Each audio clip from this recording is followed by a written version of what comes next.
Bueno, buenas tardes nuevamente. Para mí es un placer nuevamente poderlos acompañar. En esta oportunidad quiero hablarles sobre lo que debemos conocer acerca del cáncer gástrico. Siguiente.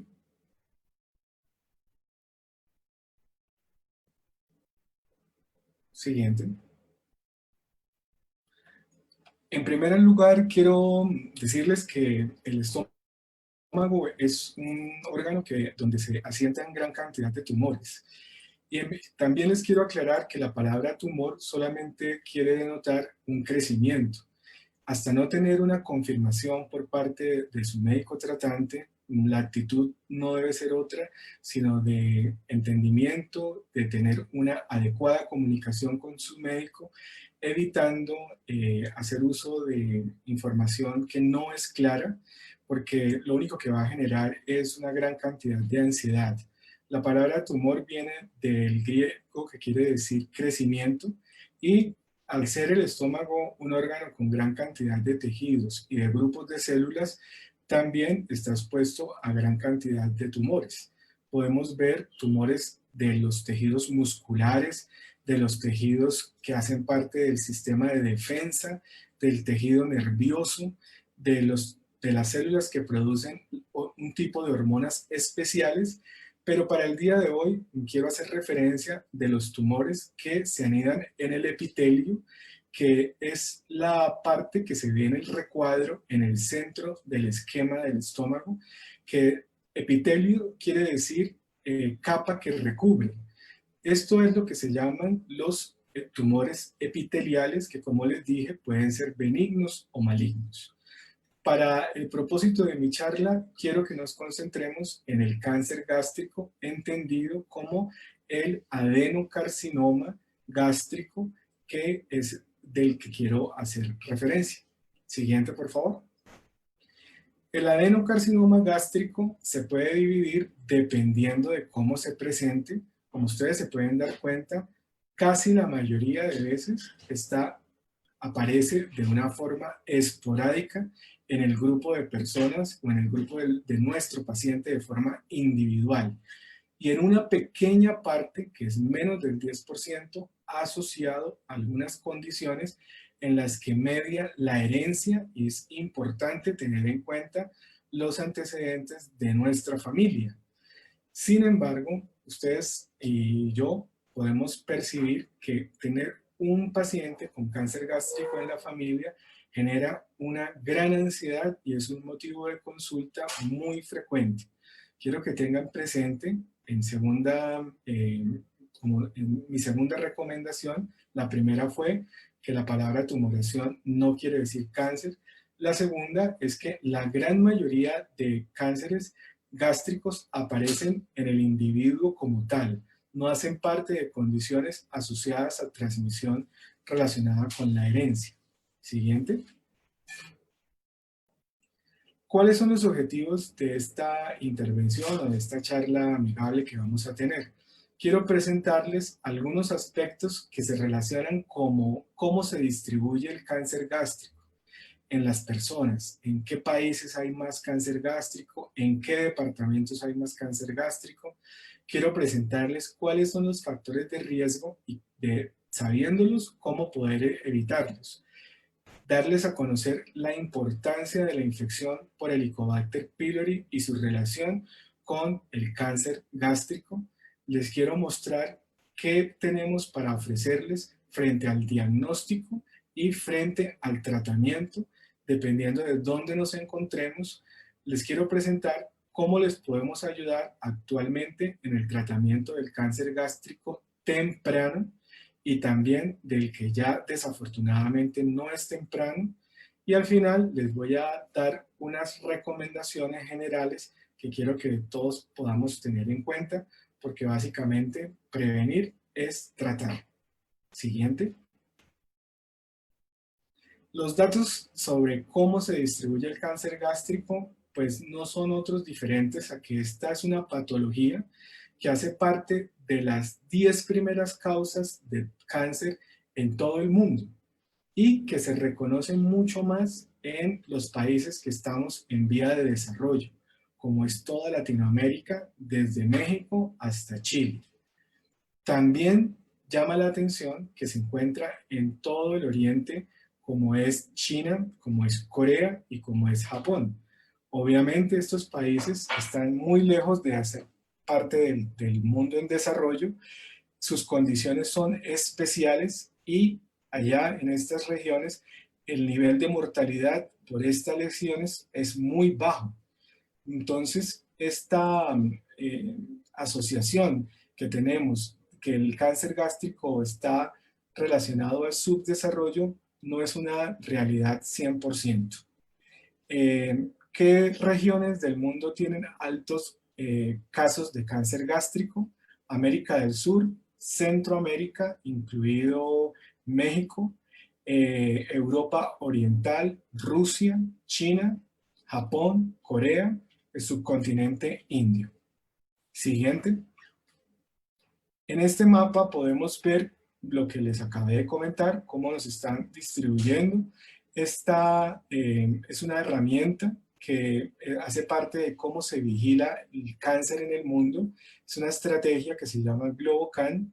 Cualquiera la puede consultar.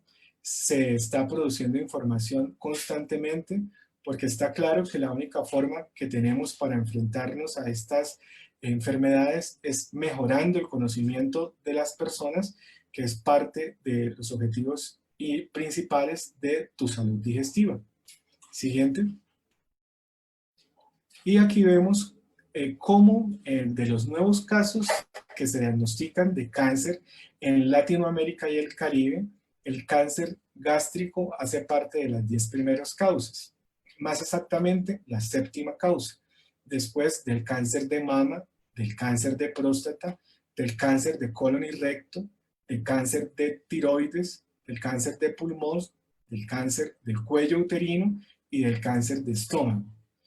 Entonces ustedes entenderán por qué para nosotros es tan importante hablarles de este tema. Y otra de las razones por las cuales es tan importante hablarles es que dentro de estas causas de cáncer, el cáncer de estómago y el cáncer de cuello uterino hacen parte de dos enfermedades asociadas a un organismo infeccioso. Quiero que lo escuchen muy bien. Sí, señores, es un cáncer, en el primer lugar, que se asocia al virus del papiloma humano, el cáncer cérvico-uterino, y el cáncer gástrico, que se asocia a la infección por el Helicobacter pylori. Siguiente. A nivel Colombia, ¿qué podemos decir? Que es la quinta causa de todos los diagnósticos de cáncer. Si se hacen en 10 pacientes, 5 serían cáncer gástrico. Como les dije, solamente después de cáncer de mama y próstata, pulmón y de colon y recto. Pero desafortunadamente es la primera causa de mortalidad por cáncer en nuestro medio. ¿Esto qué quiere decir? Que sigue siendo una lesión que se diagnostica muy frecuentemente y que es de una agresividad, pues que como ustedes se pueden dar cuenta, es sin precedentes. Esto también es explicado, siguiente, porque desafortunadamente de 10 pacientes a los que les hacemos diagnóstico de cáncer gástrico, 6 de ellos desafortunadamente están en etapas avanzadas. Entonces, como ustedes se imaginarán, lo que cambia por completo el pronóstico del paciente y divide la historia de esta enfermedad en dos es poder hacer un diagnóstico temprano. Ahora, los pacientes a los que tenemos la oportunidad de hacerles diagnóstico de cáncer gástrico, se concentra su atención en las regiones donde más cáncer gástrico hay y en las ciudades capitales. Como pueden darse cuenta, Bogotá y el Distrito Capital casi tiene la cuarta parte de pacientes diagnosticados y tratados.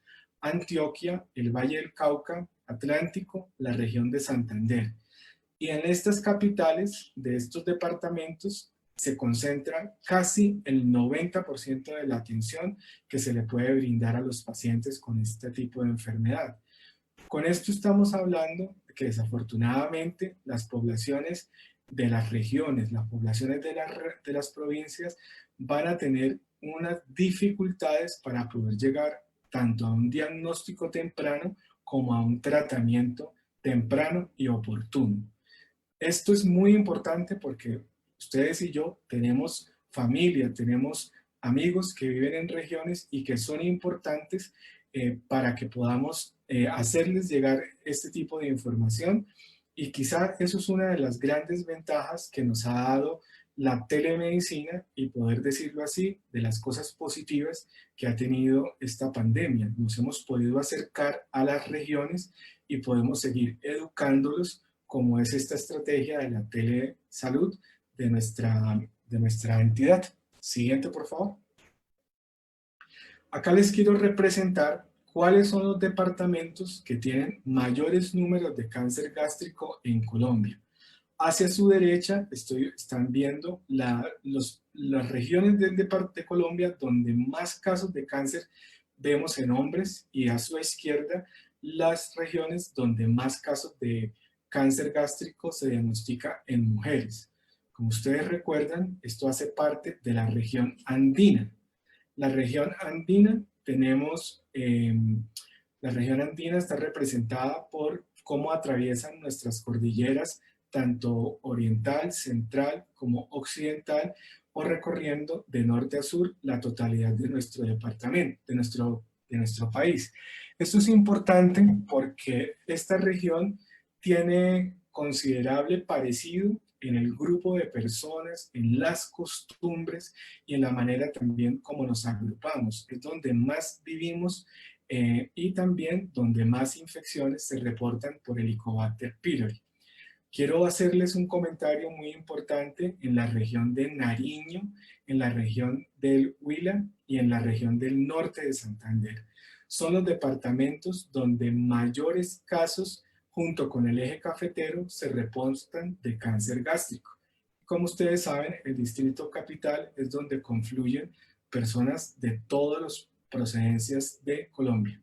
Siguiente, por favor. Con esto vamos a comenzar a hablar de cuáles son los factores de riesgo para el desarrollo del cáncer gástrico. Entonces tenemos factores de riesgo definitivos y factores de riesgo posibles. Los factores de riesgo que ya se han estudiado, que debemos estar identificando y que debemos estar haciendo un llamado de atención para que tengan el seguimiento apropiado, son encontrar cambios en las células del estómago. Estos cambios se llaman displasia. Esta palabra es muy importante porque ustedes la reconocen cuando tomamos muestras patológicas. En los reportes de la patología debe siempre identificar si se encuentran o no se encuentran. De esa forma nosotros vamos a poder ofrecerles el seguimiento adecuado, porque la palabra displasia no quiere decir más que una transformación celular profunda. No debe generar pánico, ya que se divide en displasia de bajo grado, displasia moderada y displasia severa. Y es del conocimiento de su médico tratante y de una relación médico-paciente de la mayor oportunidad y la mayor empatía, la que hace que podamos entender en qué etapa estamos nosotros y cuál es el paso a seguir.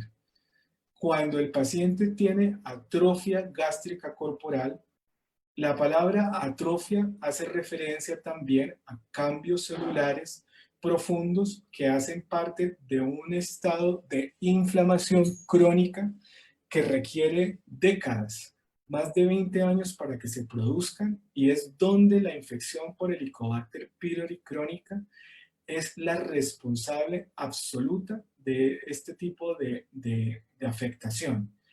La atrofia gástrica corporal o este cambio celular de envejecimiento también puede verse por otras patologías.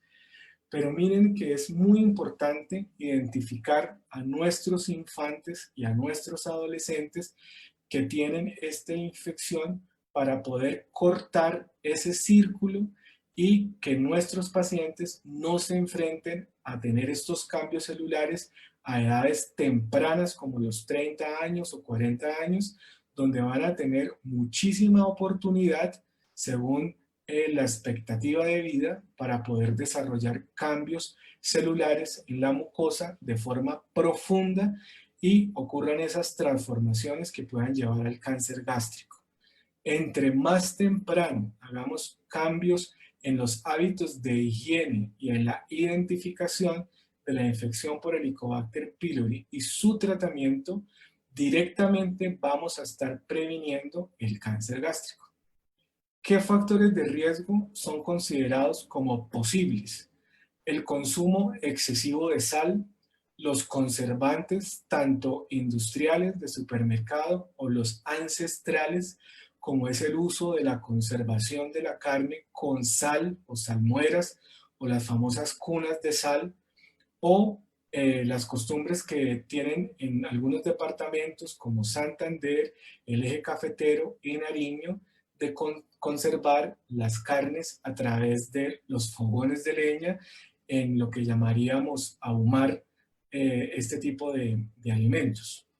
El consumo de cigarrillo, el consumo de licor, la disminución del consumo de frutas y verduras que ya sabemos que se deben consumir en 5 porciones al día y se traducen en una disminución del consumo de fibra vegetal y de la disminución del consumo de vitamina C. Poder identificar tempranamente estos hábitos alimenticios o estos hábitos de consumo o de nuestros ancestros culturales permitirá tomar acciones tempranas que puedan revertir una condición que está presente en la distribución geográfica de la región andina y poder hacer estos cambios, estas modificaciones de forma temprana que nos puedan ayudar más adelante a que nuestras próximas generaciones no se vean tan influenciados por ese arraigo cultural. Siguiente. Acá les quise traer un mapa donde se está ejemplificando en un color azul oscuro las regiones del mundo donde más tienen infección por Helicobacter pylori. Colombia y Venezuela y Perú no se escapan. Sencillamente ese color rosa claro lo que quiere decir es que no tenemos un dato de registro muy claro, muy acertado, muy cercano a la verdad que nos permita dar una cifra de forma contundente. Pero sabemos muy seguramente que hacemos parte de toda Latinoamérica de una alta frecuencia de infección por Helicobacter pylori. El Helicobacter pylori es una bacteria que es tan antigua como la humanidad y hace parte de una pareja hombre-bacteria, que es lo que llamamos zoonosis, tan antigua como el desarrollo mismo de la humanidad, que se cree que hace parte de nuestra desarrollo como humanidad desde que se inició el proceso de domesticación de los primeros animales mamíferos. Ha tenido un tiempo suficiente para adaptarse por completo a la mucosa del estómago y a todos los cambios que esto indica. La mucosa del estómago es una mucosa especial, sometida a un pH de un ácido tan fuerte como un ácido de una batería de carro, cubierta de una mucosa que la protege. Tiene una condición de oxígeno muy baja y a su vez tiene una flora bacteriana totalmente específica. Esta bacteria se ha podido adaptar tan bien durante estos miles de años que poder erradicarla ha sido una de las estrategias tan difíciles que nos hemos trazado todos los médicos desde hace más de 40 años cuando fue identificada y que es la gran dificultad que hace que no pueda ser susceptible a una vacuna hasta el momento para poder erradicar este flagelo de la humanidad, sabiendo que hace parte de un factor de riesgo tan directo para la formación del cáncer gástrico y de otras patologías a nivel gástrico superior que más adelante les voy a enumerar. Siguiente, por favor.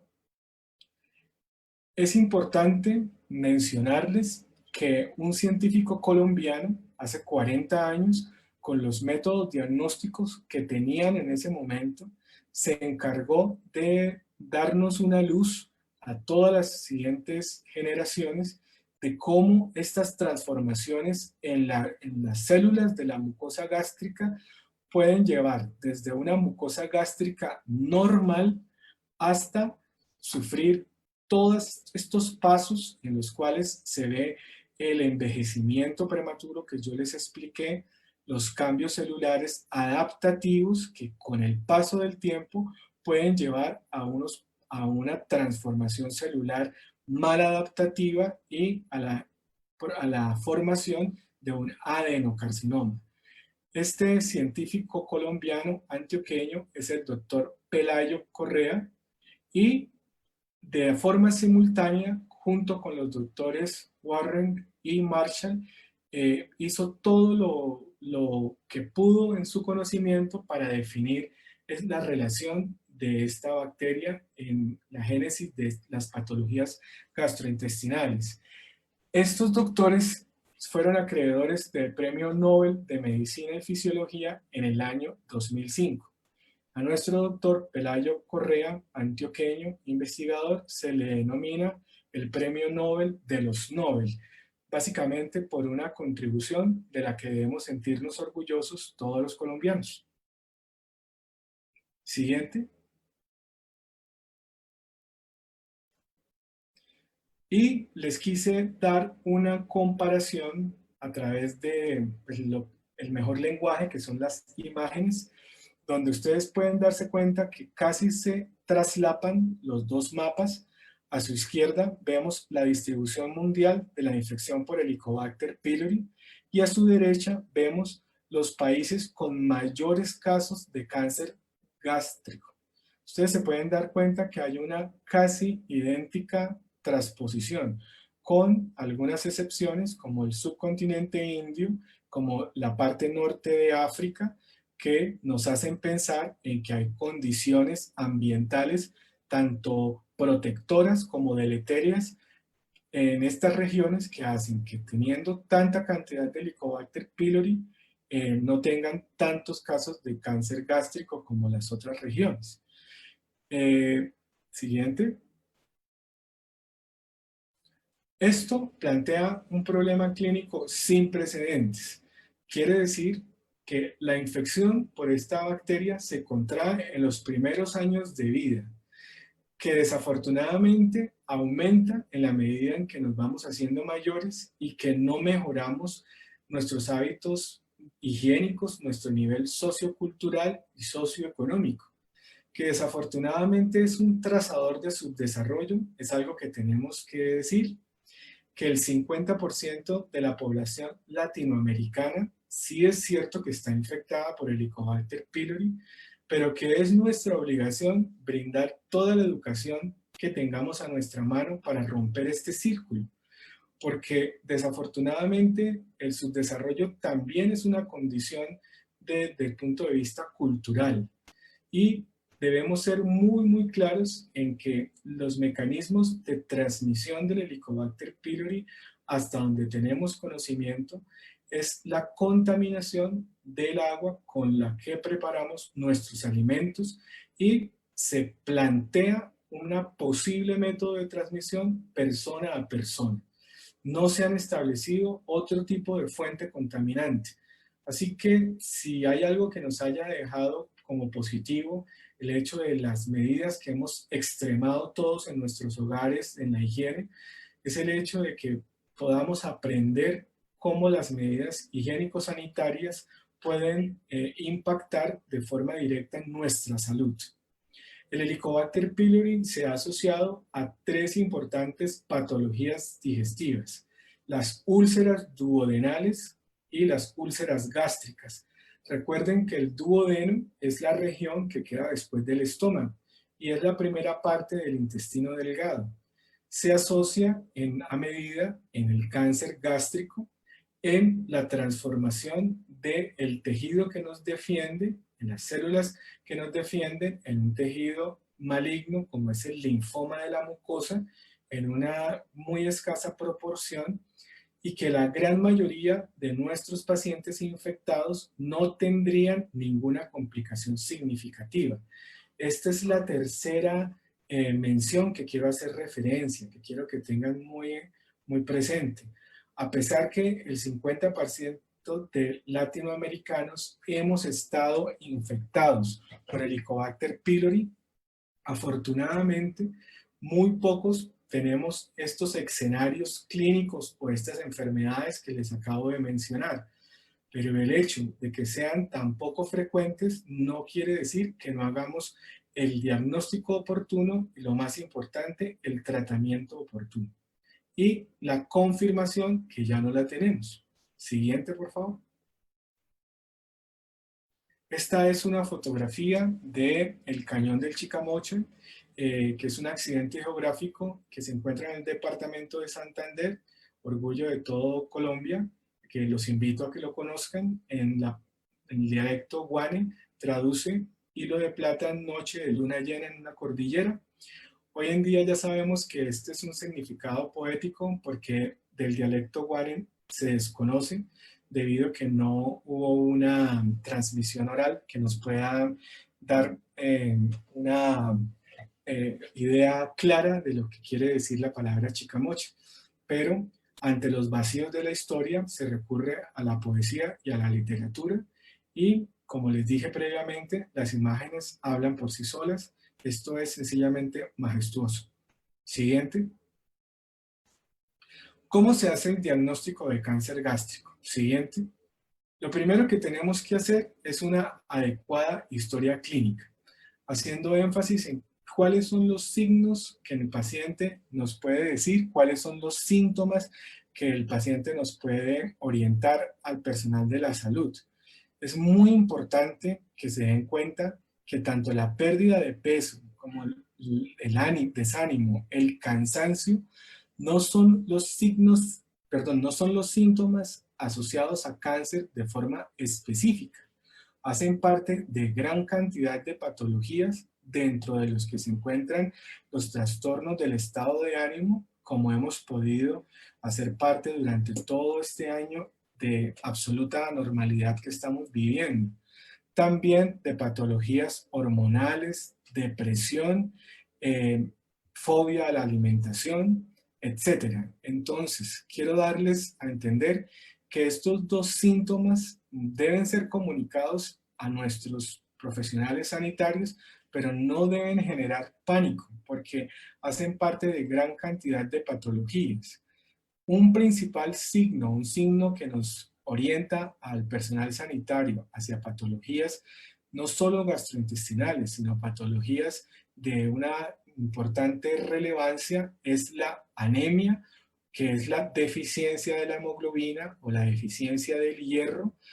Cuando estamos frente a una anemia, todo el personal sanitario del nivel al que pertenezcamos debemos ponernos en máxima alerta, porque esto siempre está indicando algo anormal, que puede ir desde una deficiencia en el consumo del hierro o de las proteínas animales que lo contienen, o pérdidas por fuera del tracto gastrointestinal, o que sencillamente las cosas no están funcionando bien. Entonces, este signo quiero invitar a todas las personas que me están escuchando, colegas o pacientes o familiares, siempre debe ser estudiado, tenga la edad que tenga el paciente. Siguiente. ¿Y cuáles son los signos y síntomas ya que hacen parte del aparato digestivo?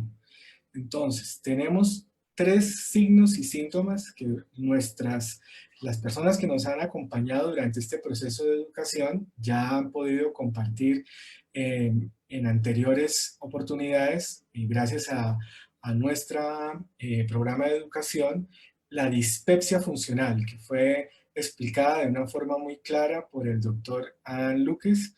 Tiene, siguiente, es el conjunto de síntomas mal definidos. El paciente nos lo representa como malestar, como disconfort.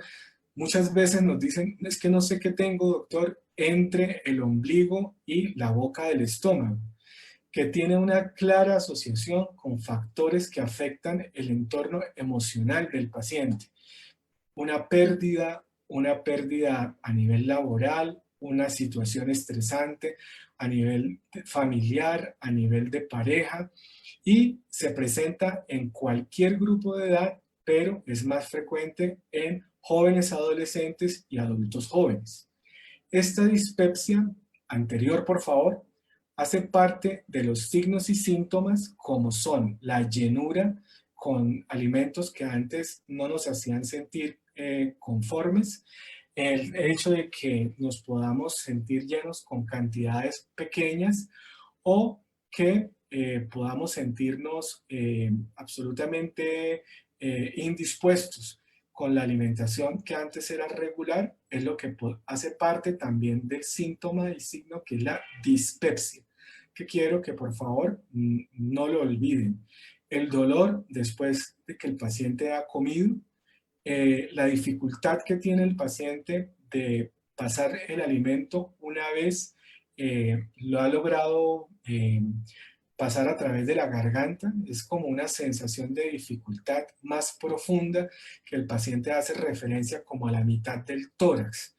Y el vómito de un contenido mixto donde hay partículas digeridas, alimento, bilis, contenido de sangre, etcétera.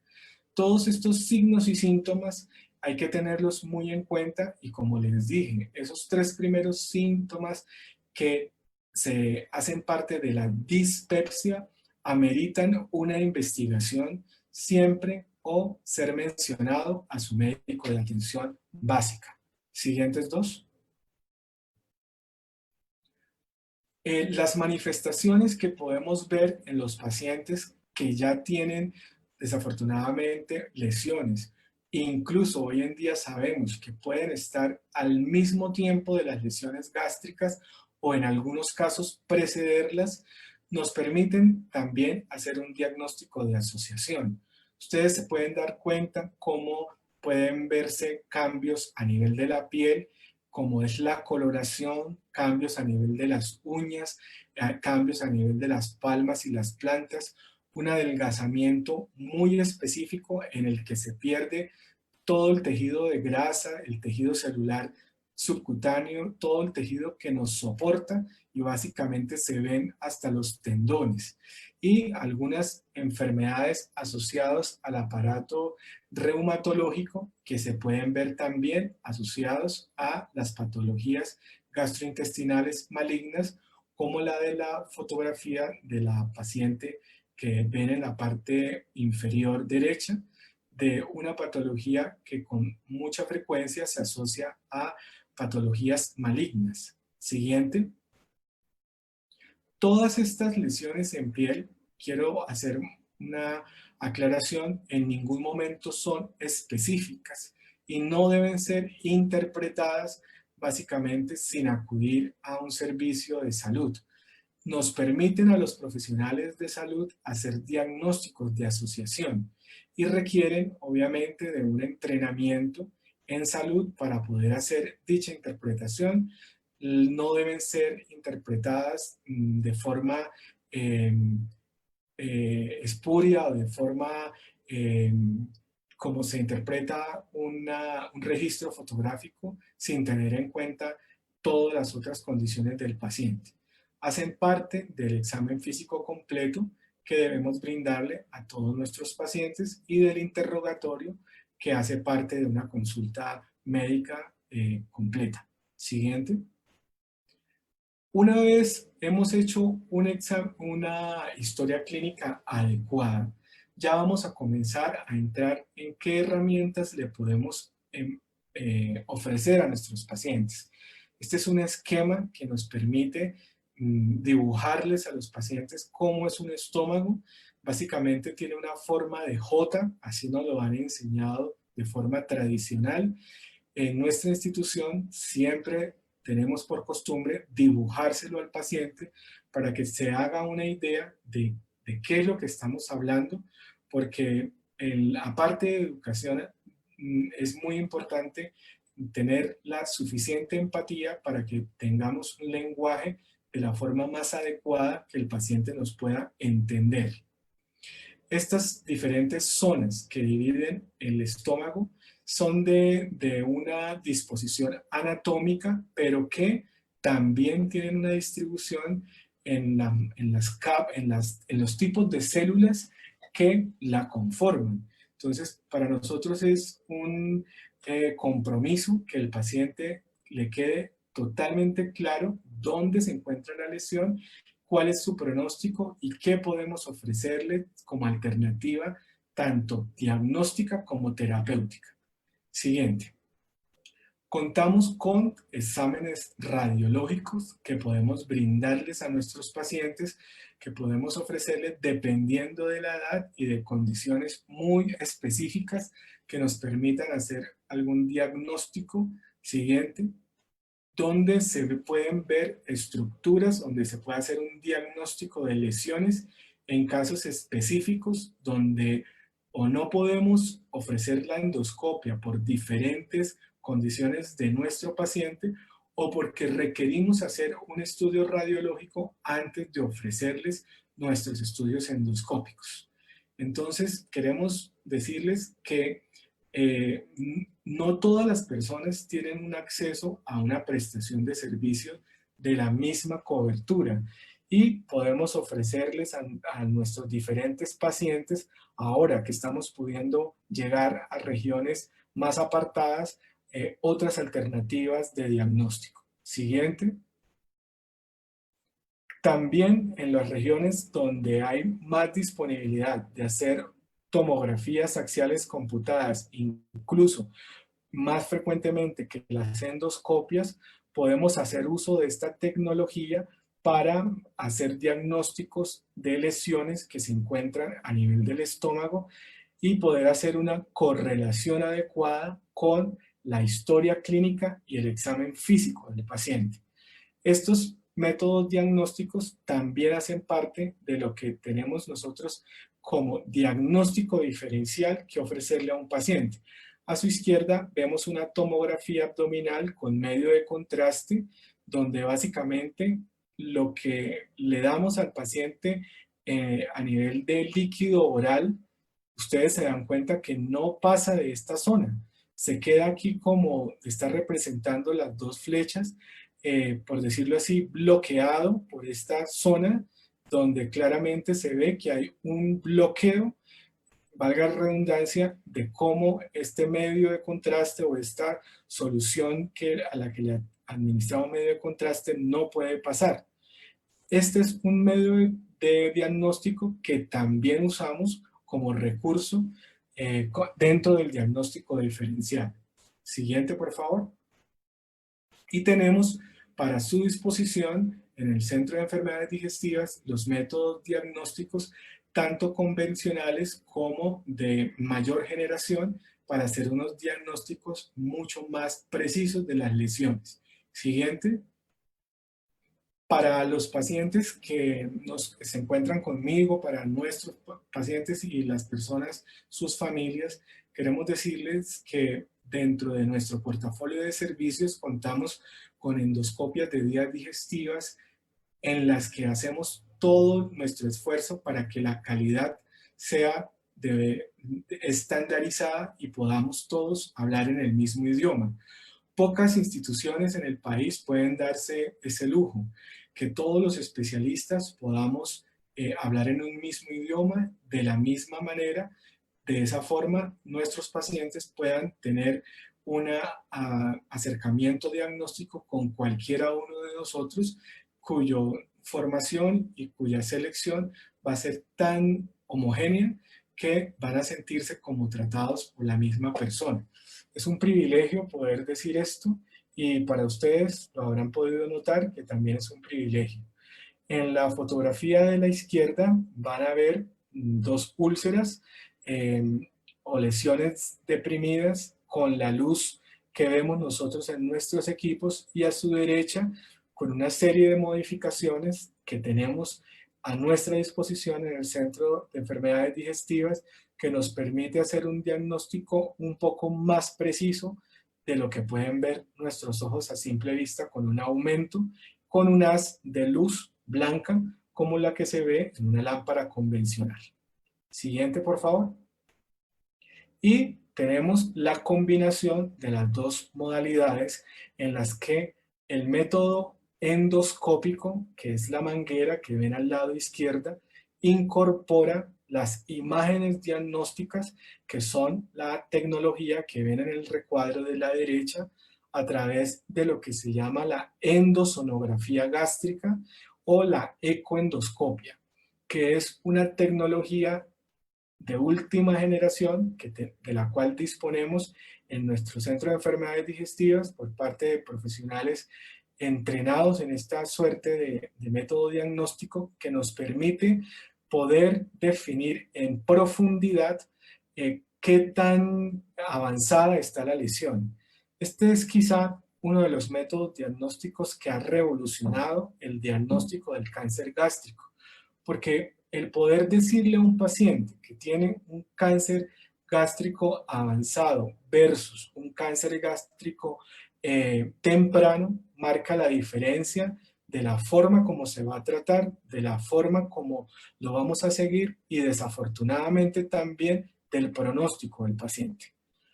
Para nosotros es una obligación y un compromiso hacer el mayor cantidad de diagnósticos de cáncer gástrico temprano, porque es el cáncer que podemos ofrecerle un tratamiento desde el punto de vista endoscópico.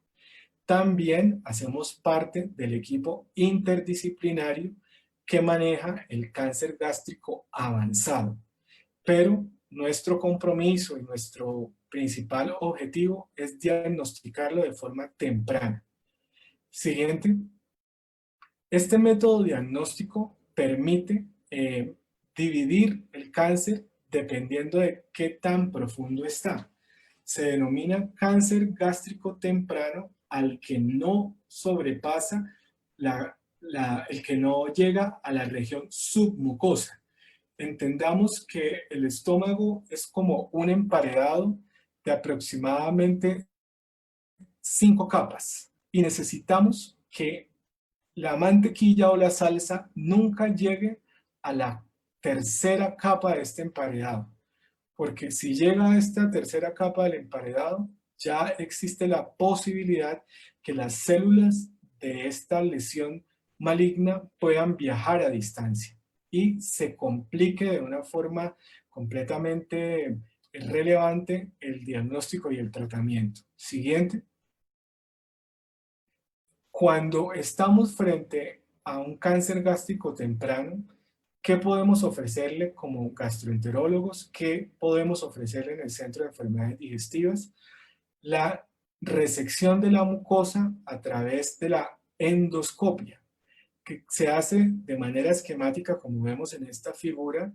Ustedes pueden ver que en el centro de la configuración hay una lesión a la cual le hemos inyectado un medio de contraste, bien sea agua, bien sea ácido hialurónico, o bien sea algún método que permita hacer ese levantamiento. Siguiente. De forma tal que le podamos hacer como una pequeña levantamiento definido por una banda elástica similar a la que usan los niños al hacerse un peinado o algo así, que es delimitar muy bien una parte de tejido con una banda elástica como una liga, y de esa forma garantizamos que el corte sea lo suficientemente amplio para llevarse consigo la lesión en mención. ¿Qué quiere decir esto? Sacamos una pequeña, digamos que una pequeña elevación o tumoración que nosotros mismos hemos creado, dando un pellizco que mantenemos con una liga. Y de esa forma garantizamos que el tratamiento y la resección sea lo más amplio posible. Esto se llama mucosectomía endoscópica o la resección endoscópica de la mucosa, que es el tratamiento curativo para las lesiones tempranas. Siguiente. De una forma más avanzada y requiriendo un entrenamiento mucho mayor, podemos resecar lesiones con mayor extensión a través de una metodología que puede sacar lesiones de gran tamaño. Siguiente. De forma esquemática, lo que se hace es delimitar una lesión de gran tamaño y creando como un medio de separación a través del cual se puede poder levantar de una forma homogénea toda una capa completa de mucosa gástrica, generando la anterior, un área cruenta de mayor tamaño, como pueden ver en la quinta eh, fotografía, y extrayendo, como pueden ver en su extremo inferior derecho, una gran cantidad de tejido. Esto es lo que se llama disección endoscópica de la mucosa gástrica. Es un procedimiento que requiere un entrenamiento especial y contamos en el centro con personas que se encuentran entrenadas para hacer esta suerte de procedimiento que, como ustedes se dan cuenta, tiene una mayor complejidad. Siguiente. Siguiente. Esta es otra imagen que les quiero mostrar. Es el pueblo de Barichara, de donde es originaria mi familia. Quiero invitarlos para que lo conozcan. Me pareció muy bonito para que ustedes lo puedan apreciar. Siguiente. Y cuando ya el paciente pasa de tener un cáncer gástrico temprano a un cáncer gástrico avanzado, nosotros hacemos parte del equipo interdisciplinario que va a tratar a nuestro paciente. Como hace parte de nuestro credo institucional, nuestro compromiso no solamente es con el paciente, sino con la familia y el acompañamiento del paciente con cáncer gástrico, así esté por encima de nuestras capacidades terapéuticas, continúa siendo una realidad. Hacemos parte de este equipo interdisciplinario que le ofrece al paciente diferentes alternativas como es quimioterapia, radioterapia, la cirugía, las terapias de cuidado paliativo, los procedimientos que podemos hacer para mejorar la calidad de vida de nuestro paciente, porque el paciente no es una enfermedad, el paciente es un individuo y estamos comprometidos con eso. A pesar que nuestra tecnología y nuestro conocimiento llega hasta determinado punto, seguimos acompañando tanto al paciente como a su familia para que puedan hacer la toma de las decisiones de la forma más acertada posible con los conocimientos más actuales que podemos brindarle gracias a la Junta Interinstitucional que conformamos en nuestra institución y que es otra de las herramientas que tenemos para ofrecerles y de nuestros factores diferenciales. Siguiente.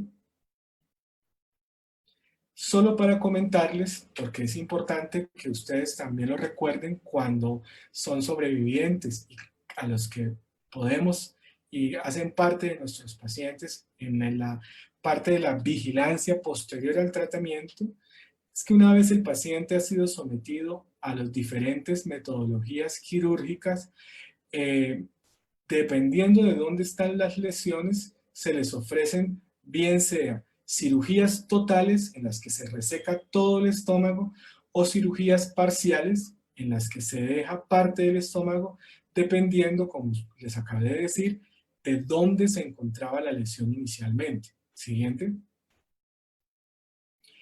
Esta es una representación del tipo de cirugía al que el paciente es sometido y por qué es importante traerlo en esta charla de amigos, porque básicamente necesitamos que el paciente que ya se encuentra en la vigilancia, en la sobrevivencia o en la curación del cáncer gástrico tenga muy claro el tipo de cirugía al cual fue sometido. Esa información para nosotros es vital para poder hacer el seguimiento. A su derecha se ve el esquema de la resección total de un estómago o una gastrectomía total, y a su izquierda se ve la gastrectomía parcial y la forma como se reconstruye. Para nosotros es importante saber cuál fue la alternativa terapéutica que se le ofreció a nuestro paciente y de esa forma poder hacer un seguimiento adecuado.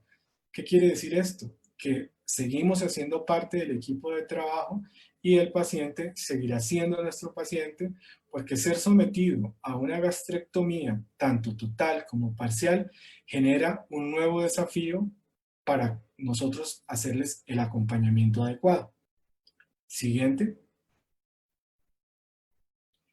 Y en las terapias que les mencioné, digamos que una terapia que no es universalmente aceptada todavía, pero que también hace parte de las estrategias con las que se cuenta a nivel Colombia para el manejo del cáncer gástrico avanzado, es la quimiorradioterapia posterior a la cirugía. Es como ofrecerle al paciente 3 tratamientos en uno.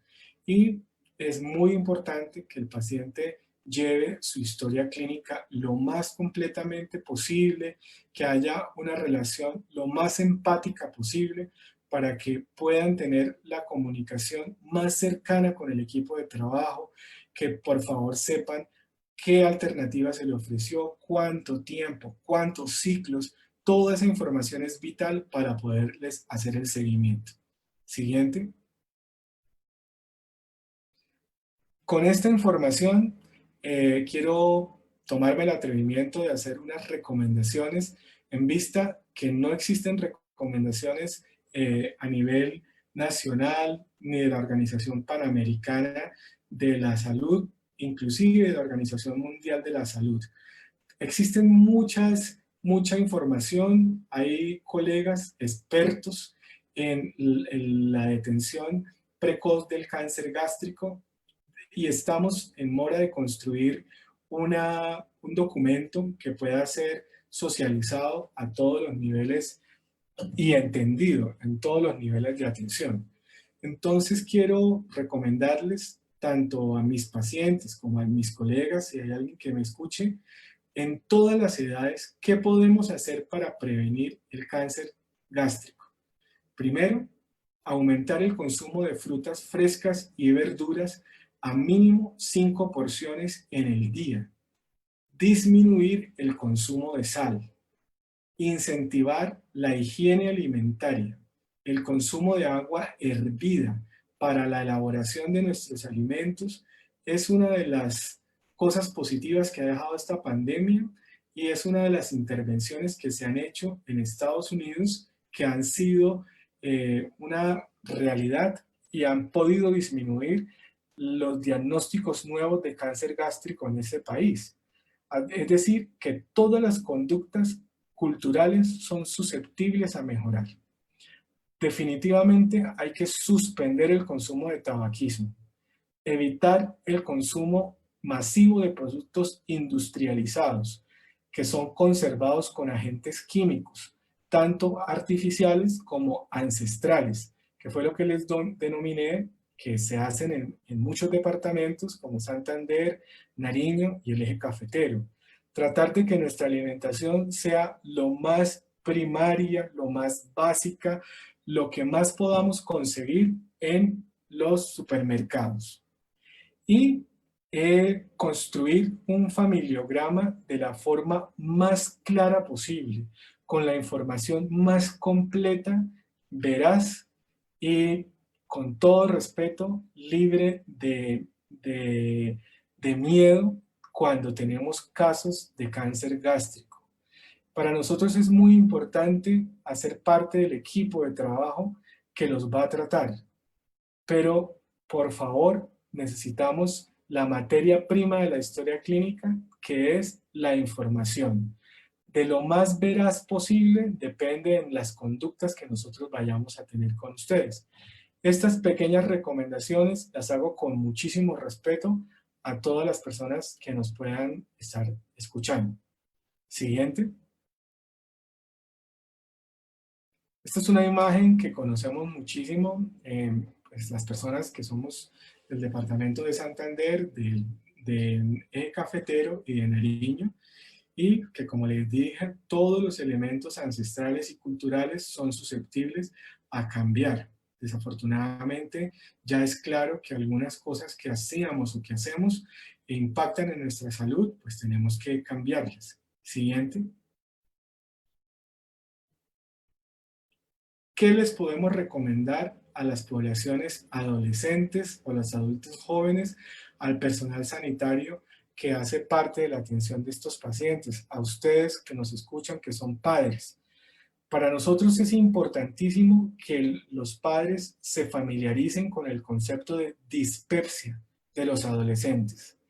Es muy importante que el recordar cuando fuimos adolescentes todos esos retos a los que nos vimos sometidos y todo el impacto que tenían a nivel de nuestra salud.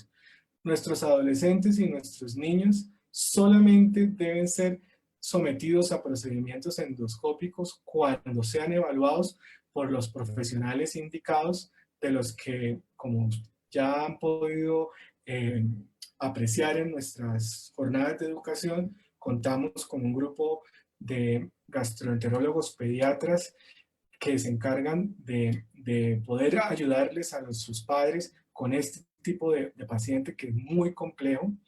Debemos ofrecerles los métodos no invasivos con los que nosotros contamos en nuestro servicio para establecer el estado de infección y, lo más importante, para ofrecerles un tratamiento oportuno de la mejor calidad, acorde con los mejores conocimientos de la actualidad en la gastroenterología, no solo local, sino internacional. Dar la terapia de erradicación más apropiada, el tiempo apropiado. Y eso es la otra suerte que les quería contar. Nosotros tenemos todos mismo grado de formación y un conocimiento homogéneo a este nivel. Debemos ofrecerles métodos con los que nosotros contamos para confirmar que esta erradicación se fue exitosa. Y, como les dije en la anterior diapositiva, generar todos los cambios que sean necesarios para impactar en la higiene alimentaria. Hoy en día siempre hablamos de bacterias resistentes al tratamiento, pero me voy a tomar el atrevimiento de decirlo, también debemos hablar de reinfecciones. El Helicobacter pylori es una bacteria que, sí es cierto, genera anticuerpos y formas de defendernos de ella, pero estos sistemas de defensa no se mantienen en el tiempo. Entonces, lo único que va a poder garantizar que esta bacteria sea erradicada son un tratamiento adecuado, oportuno, una confirmación de la erradicación y generar los cambios a nivel higiénico-sanitarios. Ante la persistencia de los síntomas, después de que he confirmado que mi paciente está erradicado, adecuadamente evaluado por el profesional especializado, y siguen con sus síntomas, debemos ofrecer métodos tanto imaginológicos o endoscópicos, según sea la disponibilidad en la región donde nos encontremos tratando a nuestros pacientes, hoy en día cada vez más extensa a través de la telemedicina. Siguiente. Estas son las herramientas que podemos nosotros ofrecerles. A su izquierda tenemos uno de nuestros equipos EliProp, donde a través de un principio de la bacteria que nosotros hemos reconocido desde hace casi 20 años, le podemos ofrecer esta ventaja para poder hacer un diagnóstico oportuno. Y a la derecha tenemos equipos desechables que podrían ser utilizados en regiones apartadas y que afortunadamente, cada vez más entes territoriales, universidades, se están sumando a nuestro clamor que estos estudios sean masificados, que cada vez lleguen a más personas.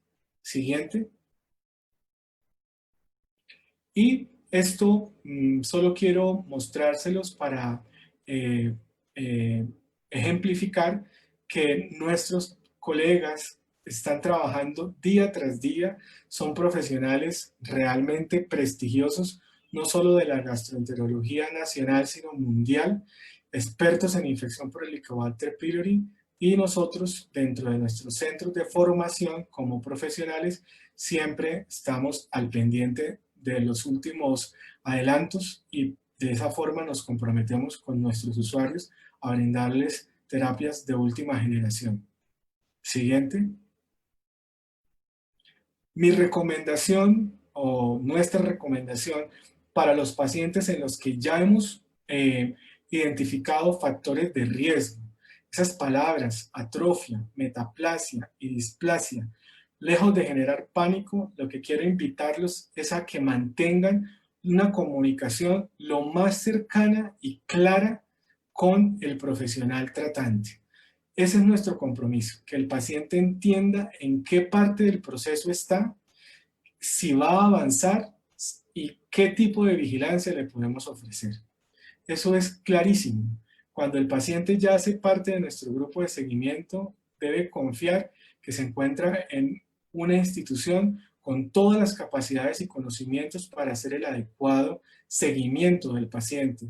Por favor, no se les olvide que tener estos cambios celulares no indica que el paciente vaya a tener un adenocarcinoma, que tener infección por Helicobacter pylori no indica que el paciente vaya a tener un adenocarcinoma gástrico. Se requieren una suma de condiciones genéticas, ambientales, dentro de las que está la infección para que el paciente pueda desarrollar.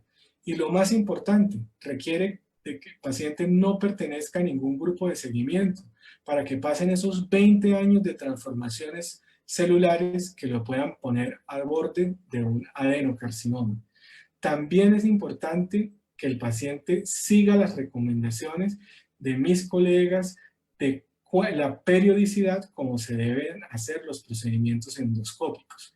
Hemos trabajado muy duro para que el procedimiento endoscópico cada vez sea de mayor aceptación, dada la tolerancia, gracias a nuestros equipos, a nuestros procedimientos de sedación y a nuestra planta locativa, que haga que esta cita, que debe ser definida por cada uno de mis colegas, sea algo agradable de cumplir.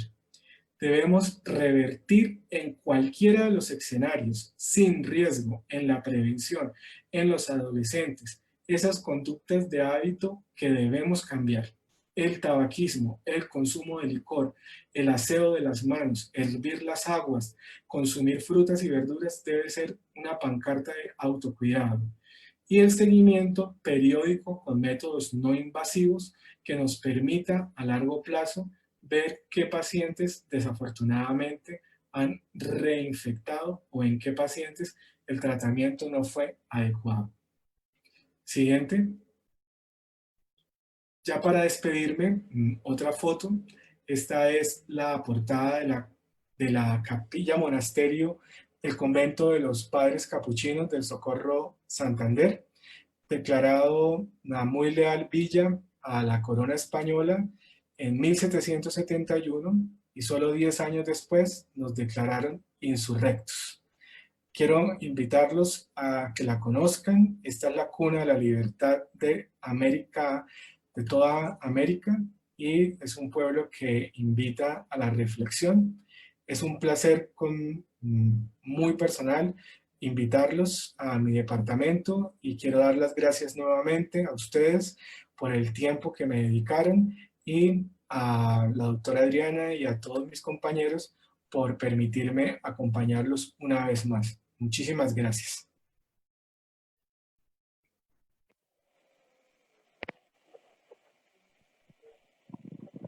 Buenas noches para todos, mi nombre es Maciel Ortegón, coordinadora médica. Doctor Sergio, muchas gracias por esta excelente charla sobre un tema tan importante como lo es el cáncer gástrico. Realmente ha sido una charla muy amplia en la cual usted ha explicado a cabalidad todos los temas relacionados con el cáncer gástrico y creo que ha respondido a las preguntas de nuestros pacientes. Algunas de las preguntas relacionadas con el Helicobacter pylori las pueden resolver en el link que se van a poner en los comentarios. Quiero recordarles que el video completo y las preguntas de este webinar estarán disponibles en la página web y también sobre otros temas relacionados con la salud digestiva. Les recuerdo que pueden acceder a nuestras consultas virtuales y presenciales a través de nuestros canales de atención. Feliz noche para todos, doctor Sergio. Nuevamente, muchas gracias por esta excelente charla. Muchas gracias a ti, Maciel. Muchas gracias a todos los pacientes, a sus familiares y a nuestros amigos de Tu Salud Digestiva. Que estén muy bien, que pasen una feliz noche. Buenas noches, muchas gracias.